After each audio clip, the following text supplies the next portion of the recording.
The penthouse was a monument to Gavin Stone's success. Perched atop one of the tallest buildings in the heart of the city, it offered sweeping views of the skyline, glittering towers of glass and steel that reflected his own image of power.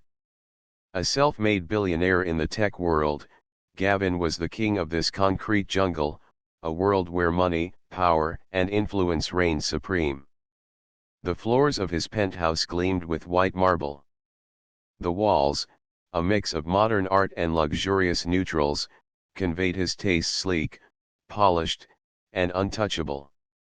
The heavy, soundproof windows blocked out the chaos of the streets below, leaving only the faint hum of city life in the distance, as distant and unimportant as the people who occupied it. Gavin Stone was used to being in control. From the moment he'd founded Stone Tech, his now multi-billion-dollar company that revolutionized smart technology, he'd commanded the attention of boardrooms, investors, and the media. His sharp intellect, ruthless negotiation tactics, and cold demeanor had made him one of the most powerful men in the industry. Yet, beneath the sharp suits and calculated public persona, Gavin was driven by something darker, an insecurity that haunted him, gnawing at the edges of his empire. The world saw him as infallible, untouchable, but that wasn't how he saw himself. Every achievement, every new acquisition, every luxury car or watch, each piece of his extravagant life was nothing more than a hollow attempt to fill the emptiness inside. No matter how much he amassed, it was never enough. Gavin's routine was predictable, methodical. He arrived at the office early, greeted by his personal assistant, Sarah, who always knew what he wanted before he said it. A steaming cup of espresso in hand, Gavin would head into his corner office, a vast space, with glass walls and a desk that looked out over the entire city, as though it were his personal kingdom. He spent hours in meetings with executives and engineers, steering the direction of Stone Tech with the precision of a man who never doubted his own brilliance. Deals were struck with ease. His team worked tirelessly to fulfill his every demand. And yet, despite the whirlwind of activity, a quiet emptiness clung to the edges of his mind, like a shadow he couldn't outrun. By midday, the weight of his accomplishments, everything he had built, felt heavier than ever. Gavin wasn't a man prone to personal reflection, but when the routine became too predictable, when the suits and boardrooms became too monotonous, the silence of his penthouse loomed larger. That's why, on this particular Thursday afternoon, Gavin found himself heading to one of his prized possessions, a custom Ferrari, an object of obsession and pride. The Ferrari was more than just a car to Gavin. It was a symbol of everything he had achieved. The custom-made engine, the handcrafted interior, the paint job that shimmered like liquid silver, each detail represented something more to him than mere luxury. It was perfection incarnate. At the showroom, his eyes immediately locked on his car, sitting under the harsh fluorescent lights, its sleek curves reflecting the shine of polished chrome. He walked toward it, his footsteps deliberate, as though he were approaching a sacred idol. But as he neared the car, something caught his attention. A woman, crouched beside the vehicle, her hands expertly working under the hood. Her movements were fluid and precise, the way a mechanic would move with intimate knowledge of the machine. A wave of irritation coursed through him. Who was she to touch his Ferrari? Gavin stepped forward, a slight edge to his voice. "Excuse me," he said, his tone cool but commanding. "What are you doing with my car?" The woman didn't flinch. She looked up for a brief moment, then returned her attention to the car with the same focus and ease as before. "I'm just making some adjustments," she said, her voice calm and unbothered. Gavin's grip tightened around his jaw, a flash of anger rising within him. He wasn't used to being ignored. Not by employees, not by anyone. "This is my car," he spat, each word dripping with disdain. I don't care who you are, but you will not touch it again. The woman finally stopped, wiping her hands on a rag and standing slowly. She met his gaze, her eyes steady and unblinking. She was unfazed by his aggression, an unexpected reaction that only deepened his frustration. I'm a mechanic. I know what I'm doing, she said, her voice unwavering. Gavin's lips curled into a sneer. A mechanic? You. Don't you understand who I am? This car is worth more than your entire life's salary. His voice carried, the words laced with a venom that came easily to him. Get away from it. The other staff in the showroom looked on in uncomfortable silence, unsure whether to intervene. Ella the mechanic didn't move. You know, she said, her tone still level, your car's been here for a while. It's got some issues you might want to address. I'm just trying to make sure it runs as perfectly as you think it does. Gavin took a step closer, his fists clenching at his sides. I don't need your advice. I need you to leave my car alone, or I'll have you fired. Ella didn't flinch. Instead, she looked at him with a cool, calculating gaze. You can do whatever you want, but it won't change the fact that you're just another guy who can't handle a little criticism.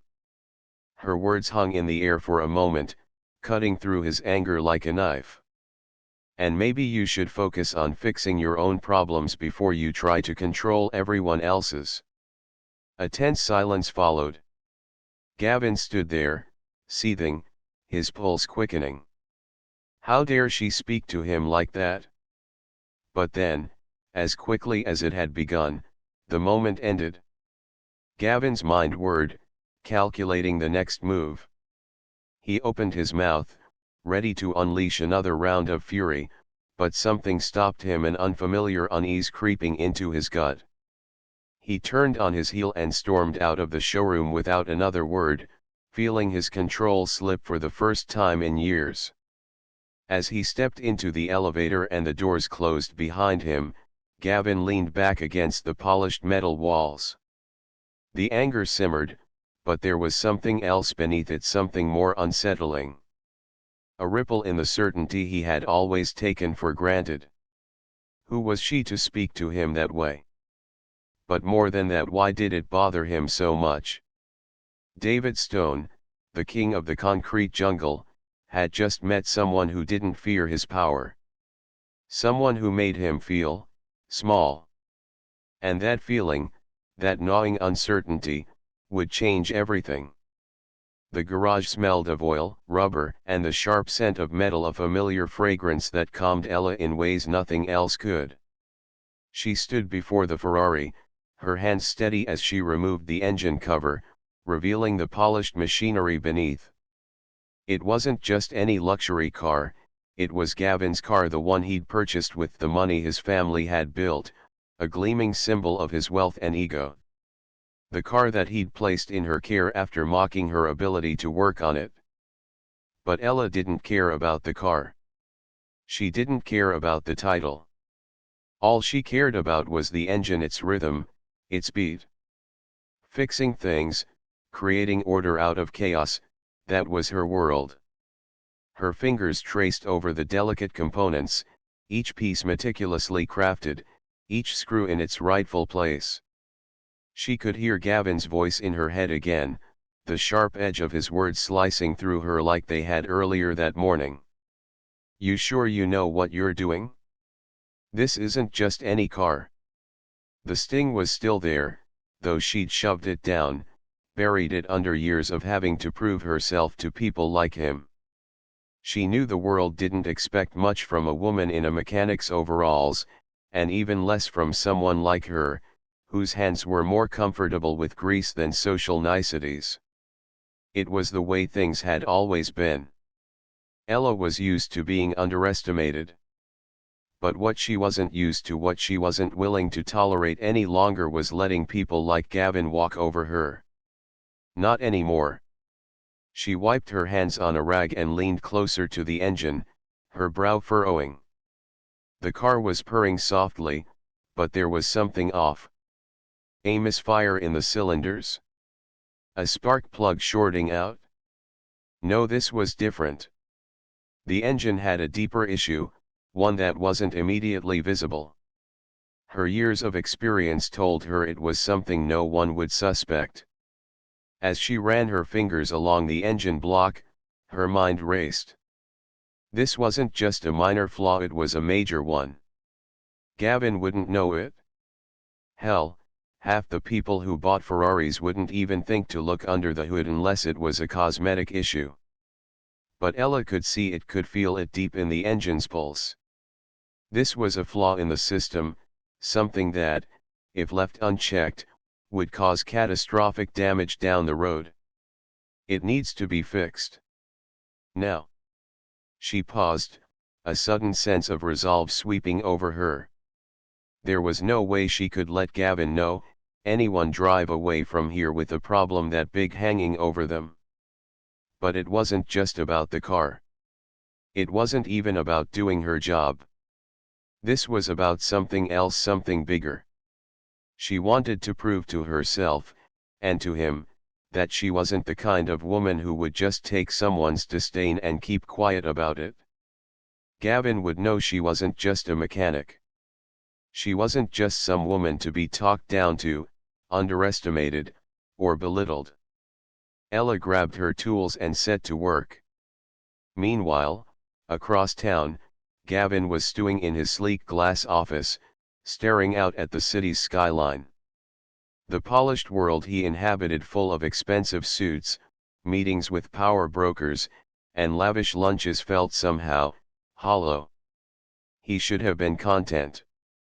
He had everything anyone could ever want: wealth, status, respect, adoration from everyone who came into contact with him.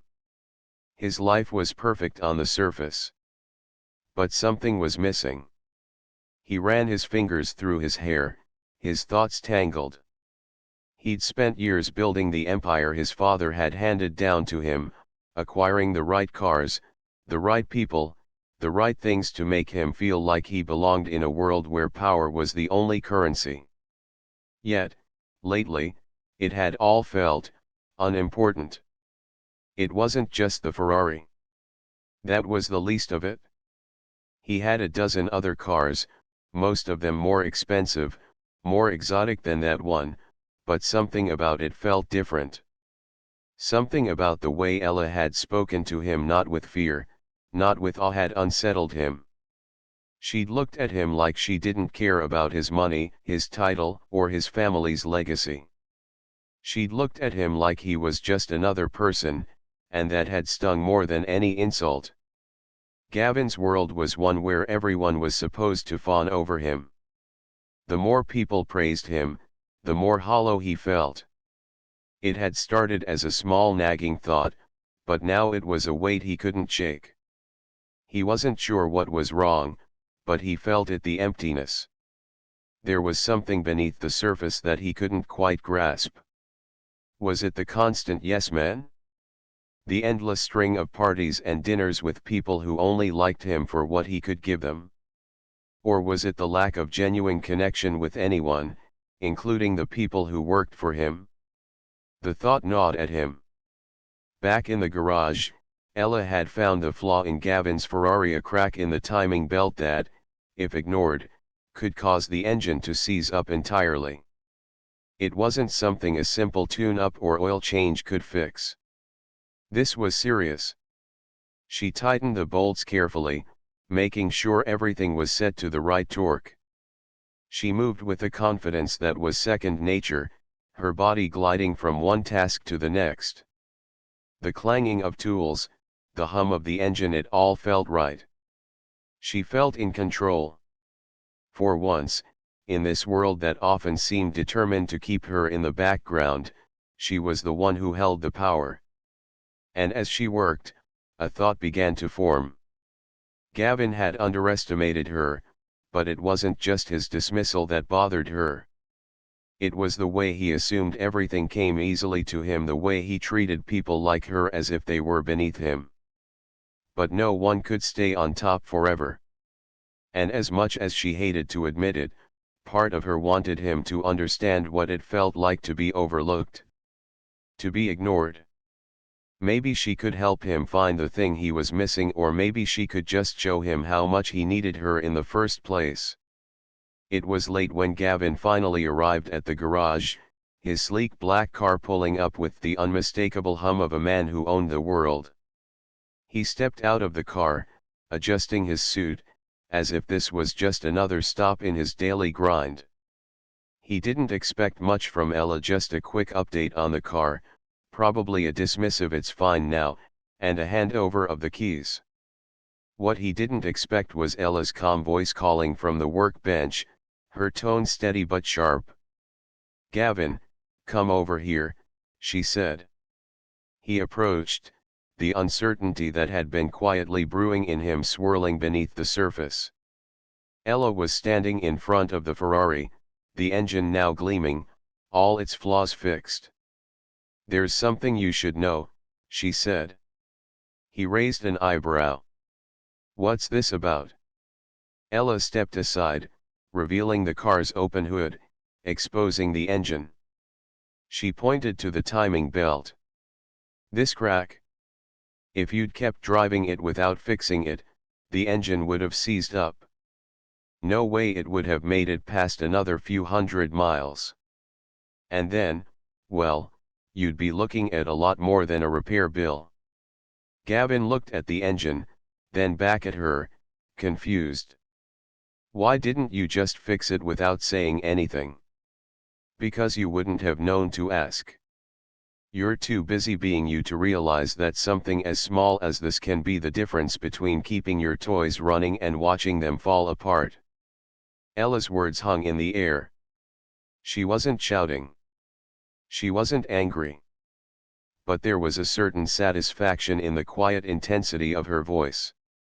Gavin opened his mouth, but the words didn't come. Instead, he stared at her, this woman who could fix a Ferrari in ways that no amount of wealth could touch. She wasn't just a mechanic.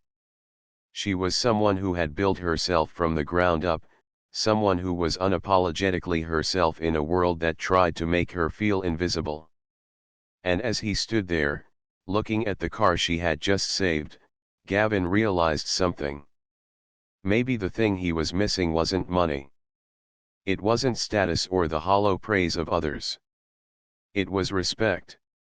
And Ella had just shown him exactly what that looked like. The showroom floor was quieter than usual, the gleaming cars casting long shadows in the early afternoon light.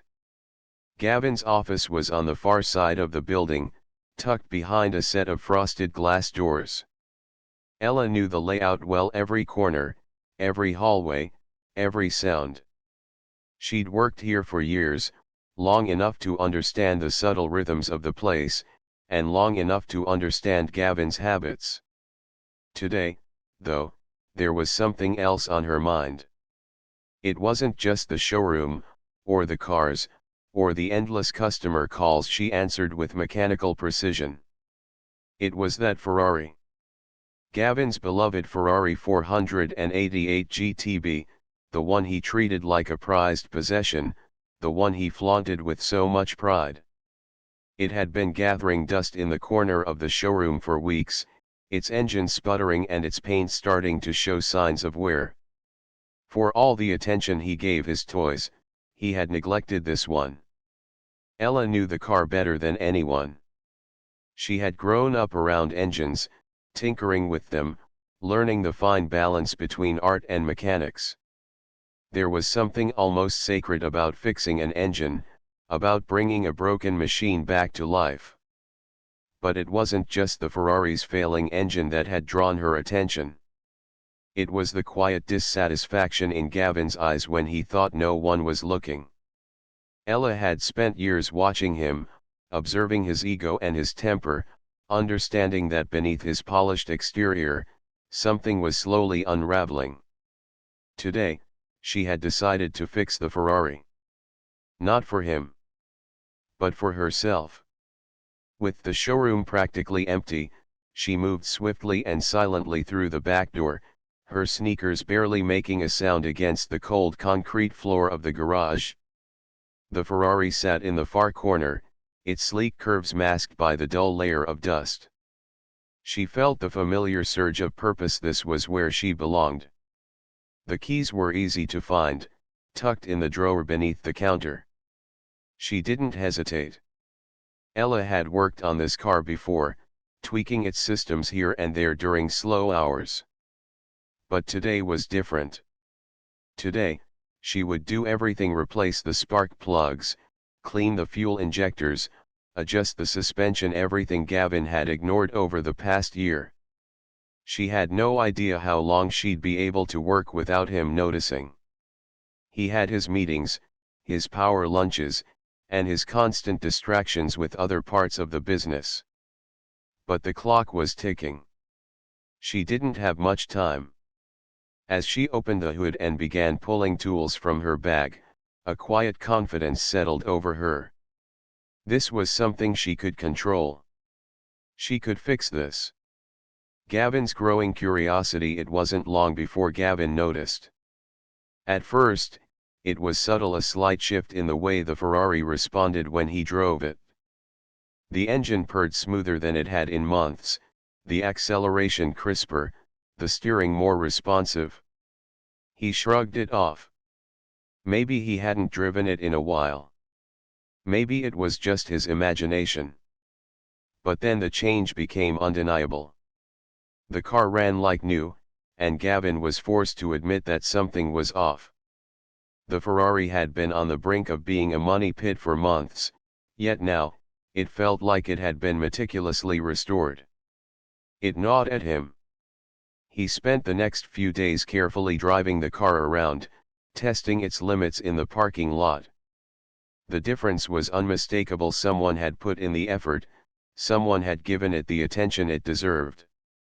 Who the hell would do this? The suspicion grows. It didn't take long for Gavin's mind to start turning. He began noticing things out of place: tools missing, the garage door slightly ajar when it should have been locked, and an odd smell of oil and grease that hadn't been there before. He didn't like it. The Ferrari was his thing, his prize, and if anyone had dared to tamper with it without his permission, they would pay the price. The employees had been skittish around him lately, as if they knew something he didn't. Gavin's suspicions grew. It wasn't just about the car anymore, it was about control. He couldn't shake the feeling that someone in the shop was undermining him, messing with his things, and doing so right under his nose. There were whispers, of course. Gavin had always been able to pick up on the subtleties of the staff: those who were afraid of him, those who were loyal, and those who were different. And then, one afternoon, as he was leaving his office, he overheard a conversation from the hallway. It wasn't a private discussion. His employees didn't seem to realize how loudly they spoke. "Ella's been working on the Ferrari," one of them said, a note of quiet awe in their voice. Gavin's blood ran cold. The confrontation looms. He paused, hidden just around the corner, listening intently. Ella? She was the one who had been fixing his car. How the hell had she managed to get in without him noticing? The realization hit him like a punch to the gut. Ella wasn't just an employee, she was something more. She had the skills, the knowledge, the quiet ability to move through the garage unnoticed. It was clear she'd been doing more than just the occasional odd job on the side. She'd been working on his Ferrari, fixing it without his permission.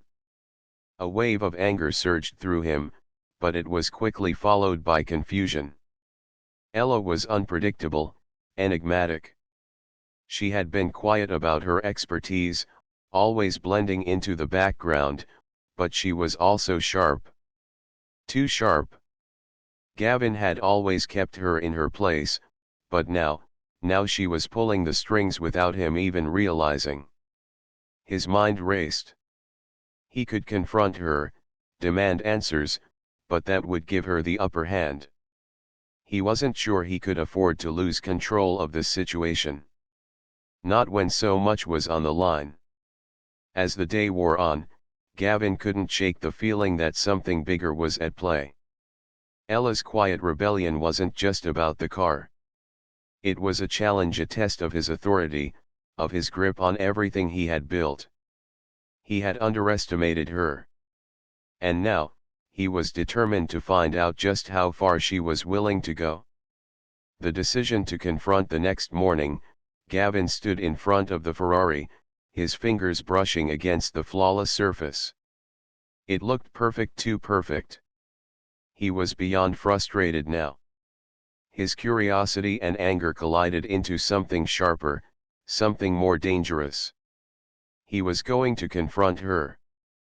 But how? Would she admit it? Or would she try to lie her way out? As he paced back and forth, he realized he had no choice. He couldn't let this go. Ella had crossed a line, and he had to make sure she knew that. A sense of inevitability gripped him. The moment of confrontation was coming. And when it did, he would make sure she understood just how much power he had over her life and the lives of everyone else in the garage. The garage smelled of gasoline and grease, an intoxicating mix of machinery and metal. Gavin's prized Ferrari stood under the harsh fluorescent lights, its sleek curves gleaming, polished to perfection. He had just returned from a business meeting that left him feeling sharp, untouchable. His empire was growing, and nothing could touch him, not today, not ever. Or so he thought. He stormed into the garage, barely glancing at his assistant, who was too intimidated to follow him into the sacred space. But Gavin didn't need anyone with him right now. He was alone with his thoughts and with his car. But there was something off. The sight that greeted him made his stomach drop. Ella was crouched beside the Ferrari, hands deep in its engine compartment, her fingers moving with practiced precision. The woman who was supposed to be cleaning his office was now touching his car again. "What the hell are you doing?" Gavin's voice was sharp, his anger already rising before he even spoke. Ella didn't flinch. She didn't even look up. She just continued working, her hands deftly adjusting something under the hood, her movements calm and deliberate. "You're not allowed to touch this," Gavin growled, stepping forward and pointing toward the car. "This is mine, Ella." Finally, Ella looked up, her expression steady but not intimidated. She wiped her hands on a rag, stood up, and turned to face him, her gaze unwavering.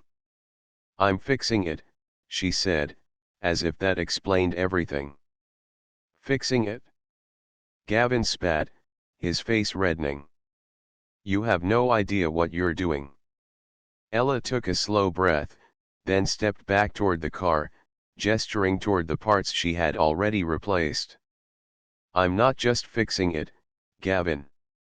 I'm restoring it. It's more than just the paint and the surface.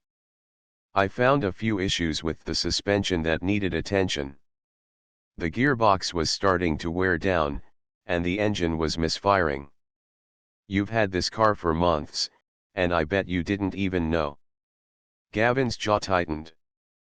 The anger was now mixing with something else, something he couldn't quite name. "I don't need you to fix anything," he snapped. "This is my car. I can have anyone I want work on it. Not you. Not you." Ella didn't back away. She didn't even seem to care. She folded her arms across her chest and stared at him, unfazed by his outburst. "No one knows this car like I do, Gavin," she said evenly. "I've spent the last week going over every inch of it. The Ferrari's a beautiful machine, but it's not perfect. Its flaws are hidden beneath that shiny surface. Just like you." Her words struck harder than Gavin had expected. He narrowed his eyes, trying to hold on to the anger that was boiling up in him, but something was starting to crumble. He took a step closer, his voice rising. "You have no right to talk to me like that. You're nothing but a..." He stopped himself. "You can't just fix what's mine." Ella didn't flinch. She just stood there, looking at him like he was a man-child throwing a tantrum. "It's not the car that's broken, Gavin," she said softly, but her words hung in the air like a challenge. "It's you." Gavin froze. It was as if the ground beneath him had shifted, the familiar world tilting just enough to make him question everything. He stared at her, feeling a knot form in his chest, his breath catching in his throat. Ella didn't give him time to respond. She turned back to the car, running her hand over the smooth, cool hood as if she were talking to herself. "You think you've built something," she went on. "You think you have everything under control, but you don't. You hide behind your wealth and your toys, thinking that'll make you happy. But deep down, you know it's all just a cover-up. You're still empty. You're still running from something." Gavin's heart pounded in his ears, his mind racing. The words rang in his head, echoing over and over again. "It's not the car that's broken, Gavin. It's you." The walls he had so carefully constructed around himself, his pride, his arrogance, his sense of superiority began to crack. He had always prided himself on his success, on the world he had created, the empire he had built. His life was supposed to be the pinnacle, the envy of everyone. But standing there, hearing her words, he felt like an imposter. He clenched his fists, his jaw tight, but the anger had shifted, leaving him with something else, a gnawing emptiness he'd been too busy to feel until now. He was still staring at Ella, his mind spinning, when she finally looked back at him. Her eyes were no longer filled with hostility. Instead, there was something almost pitying. "You don't have to pretend, Gavin," she said quietly. "You can be more than this. But you have to face what's inside first." He wanted to scream at her, tell her she didn't know anything, that she didn't get to tell him who he was. But instead, his mouth went dry, and the words stuck.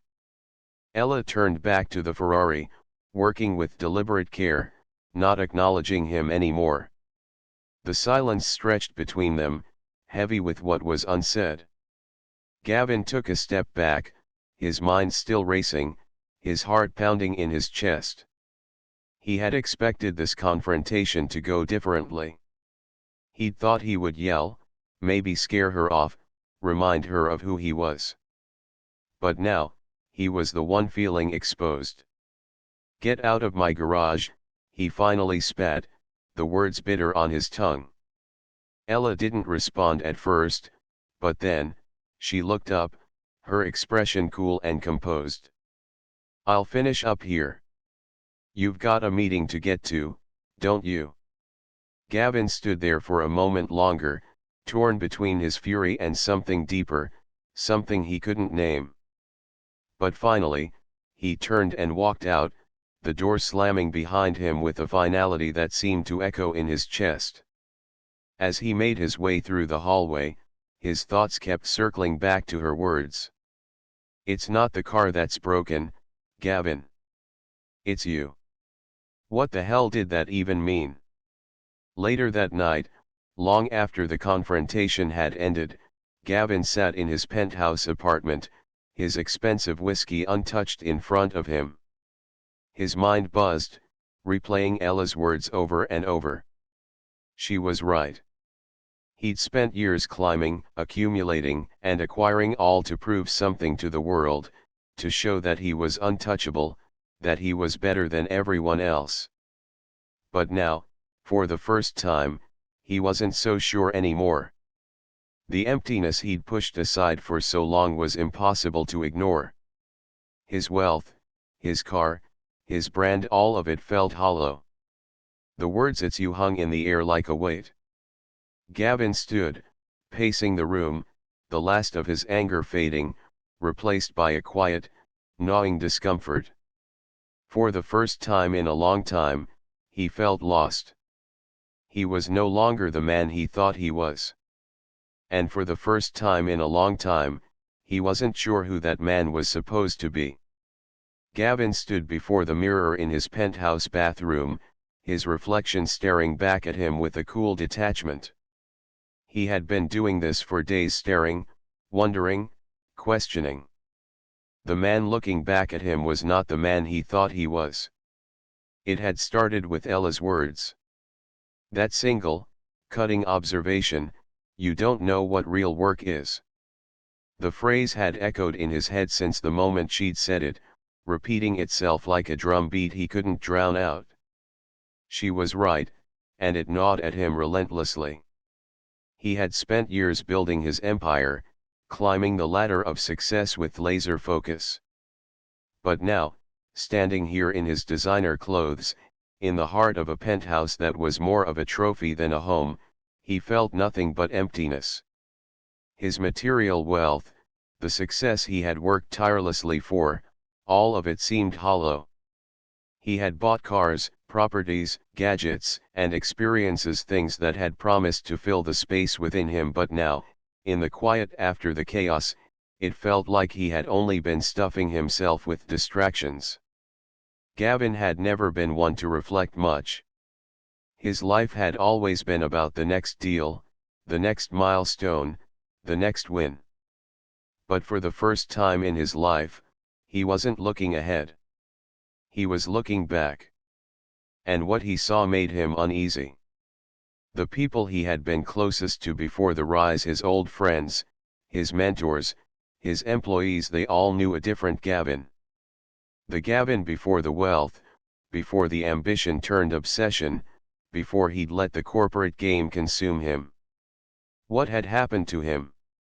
When did he stop caring about the people who mattered most and start caring about the praise, the accolades, the things that didn't last? Gavin reached for his phone and began scrolling through his contacts, searching for familiar names, people from his past. The ones who had known him before the fame, before the suits and the meetings. He needed to talk to them, to find out if they still recognized the person he had become. He called his former mentor first, a man named Robert, a successful entrepreneur who had once taken Gavin under his wing. "Gavin? It's been a while, how've you been?" Robert's voice crackled over the phone. "Busy. Too busy, I guess," Gavin replied, his tone sounding strange even to himself. "Listen, I've been thinking about some things, about who I've become. I'm not sure I even recognize myself anymore." There was a pause on the other end. "That's a big statement, son. You always were driven, but now I'm hearing doubt. What's going on?" "I'm just," Gavin faltered. He hadn't even figured out how to put it into words yet. "I think I've been running on empty. I've built all this, but I don't know what it's for anymore. I don't know who I am anymore." Robert's laugh was low but comforting. "Gavin, you've been successful for a reason. But it sounds like you've hit a wall, maybe even a crisis. That happens. You need to take some time to really think about what matters. What's driving you, not just what's in front of you." "Yeah, maybe," Gavin muttered, the advice sinking in but feeling distant. Next, he reached out to an old friend, someone who had known him before the corporate ladder had consumed him. Carla, an artist who had always lived a simple life, not driven by wealth or status. "Gav, wow, it's been too long," Carla said warmly, her voice immediately grounding him. "What's going on with you?" "I don't know," Gavin admitted. "I'm just lost. I'm surrounded by all this stuff. Cars, a big house, a company that's thriving. But, none of it feels real. It feels like I've been chasing something that doesn't matter. Carla was silent for a moment, then said simply, "Maybe you're chasing the wrong thing." The words landed with a weight that seemed to pull something inside him loose. "What do you mean?" "I mean, you've been so focused on building this empire, you forgot what it's like to just be, to enjoy the small things, the things that don't cost money. Maybe you've been too busy trying to be someone you think you're supposed to be, and not who you actually are." Her words felt like a quiet revelation. Was that it? Was he simply living out a role?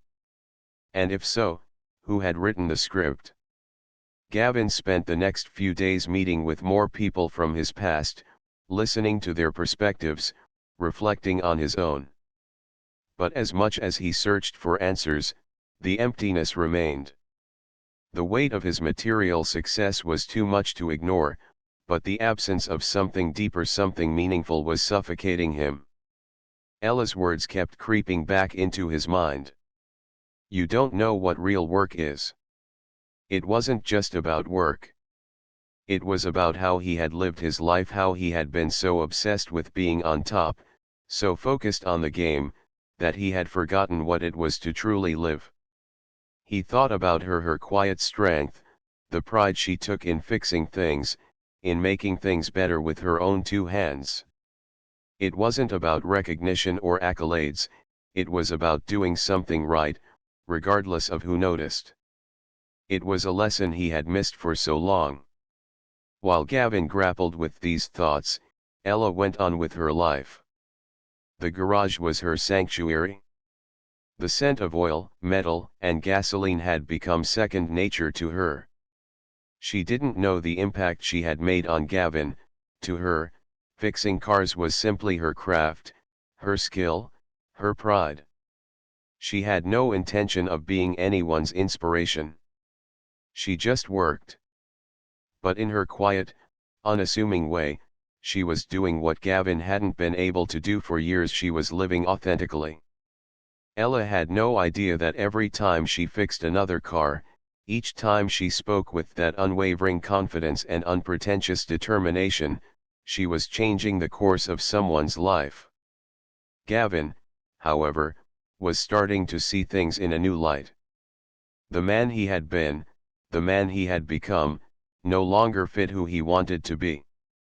And as he sat in his penthouse that night, staring at the city lights beyond his window, he made a decision.